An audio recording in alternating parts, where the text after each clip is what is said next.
All right, welcome back to another episode of the Elite Era podcast.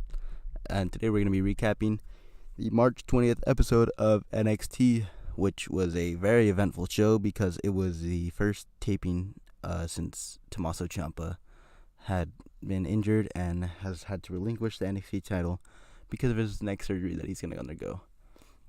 And which was addressed immediately as we kick off the show with a Triple H promo. Triple H comes out, he has the NXT belt, and he just goes over how everything can come to an end suddenly in this business. And then he just announces that Ciampa is going to have to vacate the title because of his neck surgery, and that he announces that Johnny Gargano is going to face the winner of a Fatal 5-Way main event that happens later tonight, which is the main event of today's show, which was pretty much the only match of the card. And it was he announces that match for NXT Takeover New York, which is going to be a best 2 out of 3 falls match. So he announces that match. He announces that the Velveteen Dream, Ricochet, Aleister Black, Adam Cole, and Matt Riddle are going to be in that match. And then we get a little backstage segment with Kathy Kelly, which is pretty forgetful because of the talent involved. Because Conor Reeves came out, and that dude's he's just been sitting in NXT basically for no reason. He's just there. He's just been a warm body. And then the Forgotten Sons come out, and they're not ready over with the crowd. And they cut a promo on the next week's finals of the Dusty Rhodes Classic, the Dusty Classic tag tournament.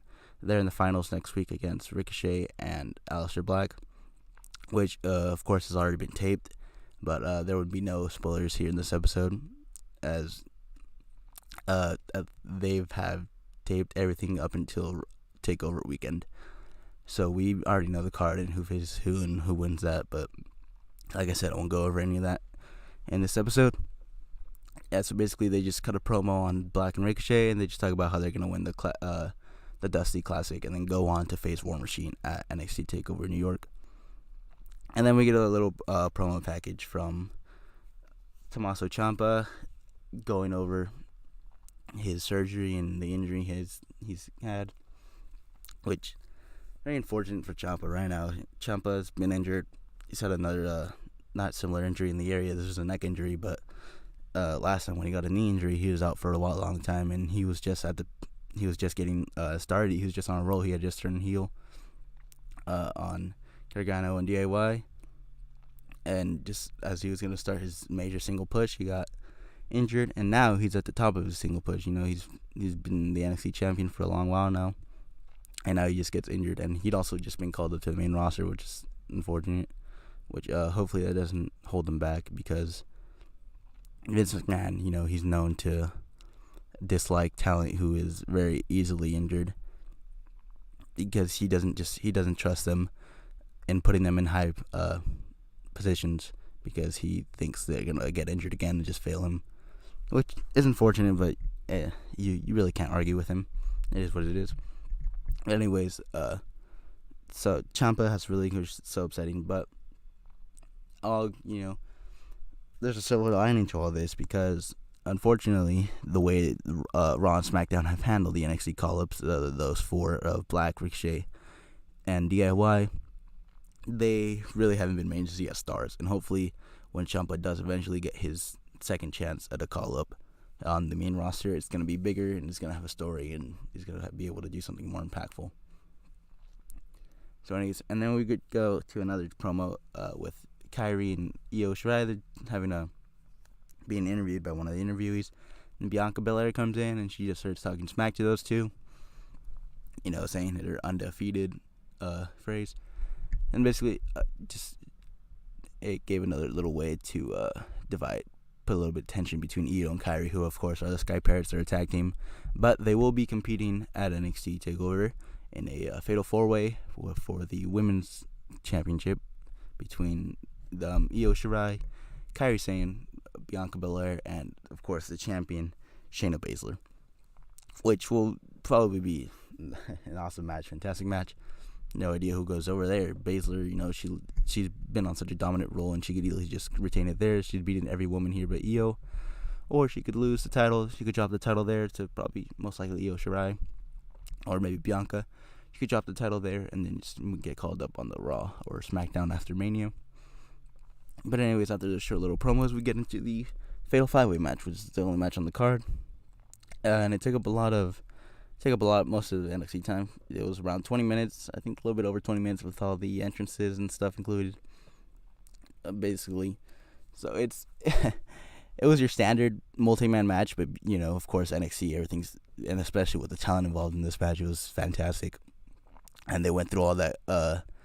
They went through all the steps that make one of these multi-man matches so fun and chaotic, which we see immediately because right in the beginning we have everyone hitting moves on each other, throwing each other out of the ring. Everyone just clearing out the ring and stuff until we get our first face-off of many in this match, which was Aleister Black and Velveteen Dream, who of course back in 2017 when they had their awesome match at War Games, that awesome story of Say My Name. So they're reliving their magic here, of their feud. They have a lot of good exchanges until Ricochet comes in, and Ricochet and Black, who of course have been a tag team, they're competing in the Dusty Finals next week, and they've been a tag team on Raw and SmackDown. So it was interesting seeing those two face off. They respectfully shook hands with each other, maybe teasing some dissension in the ranks there. Maybe they'll split up. I could see them splitting up and them making Aleister Black a heel just because of the way he looks. It's unfortunate, but I'm sure he can work really well as a heel. Ricochet, I just couldn't see as a heel because of the fantastic moves he does. I don't know how you could boo that man. But anyways, they have a little face off and they're about to throw down. And so Adam Cole comes in and just attacks them both from behind. He starts cleaning them out. And then Matt Riddle comes in, and Matt Riddle just clears out Adam Cole too. He starts throwing him around with some suplexes and stuff.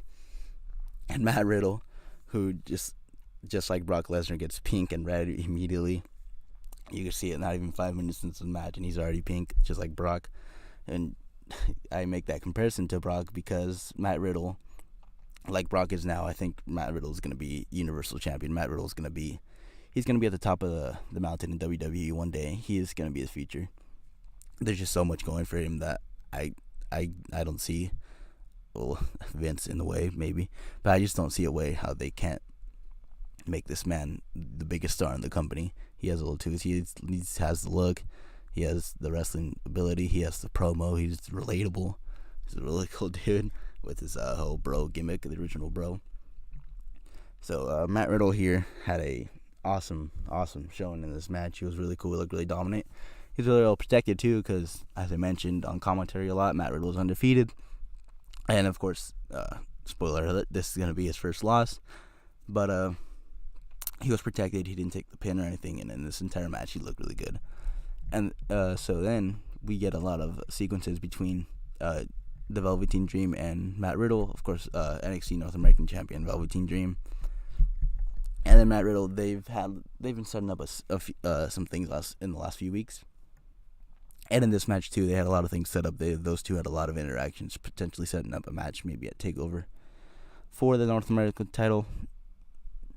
If not a singles match, maybe they also have a multi-man match or maybe even a ladder match just like last year, which was fantastic. That'd be awesome to see.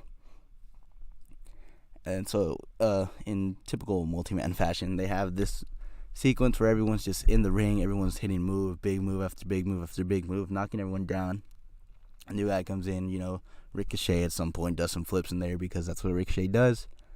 And then at that end of that sequence, we have a really cool part where Aleister Black and Matt Riddle are just trading blows, and they're blocking, they're countering each other, and then they just eventually just kick the hell out of each other, which is really cool, and which leads everyone to be down. And then, of course, another typical spot they go for is the Tower of Doom. They have two guys on top, one on the bottom, and then two other guys get up on the ropes and do like they just fall back, and all five men are down. They all fall down, and then Ricochet goes to the top. He does more flips and stuff. People are down on the ground and outside of the ring, leaving Matt Riddle and Velveteen Dream in the ring together. And like I said, the biggest thing I think that they set up here between maybe having a match between those two in the future for that title is Matt Riddle gets Velveteen Dream in the Bro Mission, and he has him in the Bro Mission, and Adam Cole grabs the ref's leg, pulls him out of the ring, and while the ref's down and out on the outside, Velveteen Dream taps, but the ref doesn't see it, and of course Matt Riddle releases because he thought he won. Ref doesn't see it, and now this gives away. Now Matt Riddle has tapped out, basically the North American champion, so now he has his way in. If that's where he goes, he can just say he's already beat Dream, and that's how they can set up their feud. And then, so if we just have more sequences where Ricochet does a big dive to the outside, takes out Aleister Black and Adam Cole. Or, no, he does a Hurricane Rana, actually, to the Velveteen Dream. He Hurricane Runs him off the top turnbuckle onto those two. He hits the 630, or no, he hits a shooting star press on Matt Riddle. Goes for the pin, and as he's holding him in the pinning position, Adam Cole runs in, hits the last shot on Ricochet, his finisher. He hits the last shot in the back of the head, takes down Ricochet, pins him for the win. And it's set up now. Adam Cole versus Johnny Gargano. Best 2 out of 3 falls at TakeOver New York, which obviously is going to be such an awesome match. These two competitors have had, just looking back at their track record, Johnny Gargano arguably is Mr. TakeOver. He's had the best matches on TakeOver in this last year. He had the classic with Almas, which, in my opinion, is the greatest NXT TakeOver match that we've ever had. That match was fantastic. He had his trio of matches with Ciampa. He had the match with Aleister Black. And then he had, recently, in the last TakeOver, he had a match with the Velveteen Dream, which is another fantastic match. Oh, Velveteen Dream, sorry. That was on NXT TV. On the last TakeOver, he had the match with Ricochet, where he won the North American title, and then on TV, Velveteen Dream beat it for him, which was also another good match.